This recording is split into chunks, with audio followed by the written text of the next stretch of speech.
नमस्कार साथियों। आज नोटबंदी की चौथी बरसी। ये बरसी सिर्फ नोटबंदी की नहीं है, बरसी देश के अर्थतंत्र की भी है। जिस प्रकार से नोटबंदी को थोप कर मोदी सरकार ने देश के अर्थतंत्र का हाल किया है, आज 4 साल के बाद भी देश की जनता उससे उबर नहीं पाई।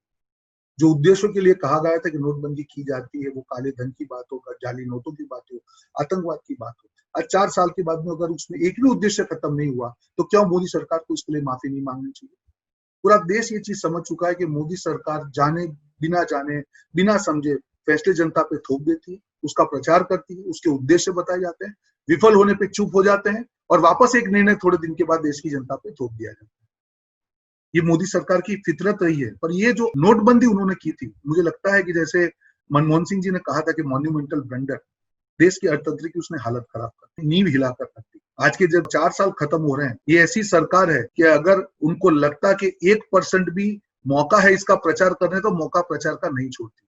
आज जब मोदी सरकार चुप बैठी है 4 साल की पूर्णाहुति पे, इसका मतलब साफ है कि वो भी जानते हैं कि ये हमसे बड़ी गलती होगी। मुझे लगता है कि अगर गलती हुई है, तो गलती की माफी भी जनता से मांगनी चाहिए, क्योंकि जनता ने काफी भुगता है। जो लोग लाइन में मर गए, उनकी क्या गलती थी? जो छोटे व्यापारी का धंधा चौपट हो गया, उनकी क्या गलती थी? जो युवा हमारे बेरोजगार हो गए, उनकी क्या गलती थी? उनकी किसी भी गलती नहीं होने के बावजूद भी मोदी सरकार द्वारा अपनी गलत नीतियों की सजा उनको दी गई। मुझे लगता है कि मोदी सरकार को ईमानदारी से उनसे माफी मांगनी चाहिए और आने वाले दिनों में कभी भी इस प्रकार के निर्णय लेने से पहले जिनको इसका नॉलेज है अर्थतंत्र का, उनसे मशवरा करना चाहिए। आज बात कर रहे हैं कोरोना की। कोरोना से पहले ही उन्होंने अर्थतंत्र का जो हाल कर दिया था कि देश की अर्थतंत्र को उसको उभरने में आने वाले दिनों में काफी समय लग जाएगा। मुझे लगता है कि आज के दिन मोदी सरकार को इन बातों का जवाब देना चाहिए कि आपने जिस उद्देश्य के लिए नोटबंदी की थी, उस उद्देश्य का क्या हुआ। अगर आप मानते हैं कि आपकी गलती है, देश से माफी मांगिए और आने वाले दिनों में देश को भरोसा दीजिए कि ऐसे किसी प्रकार के निर्णय लेने से पहले विचार विमर्श किया जाए, जिससे देश की जनता को आपकी विफलताओं का खामियाजा ना भुगतना पड़े, देश की जनता को रोड पे ना आना ना पड़े। देश की जनता बहुत परेशान है।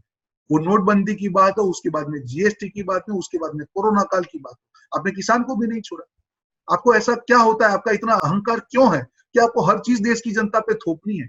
आप क्यों विचार विमर्श नहीं कर सकते? आप कंसल्टेशन क्यों नहीं कर सकते?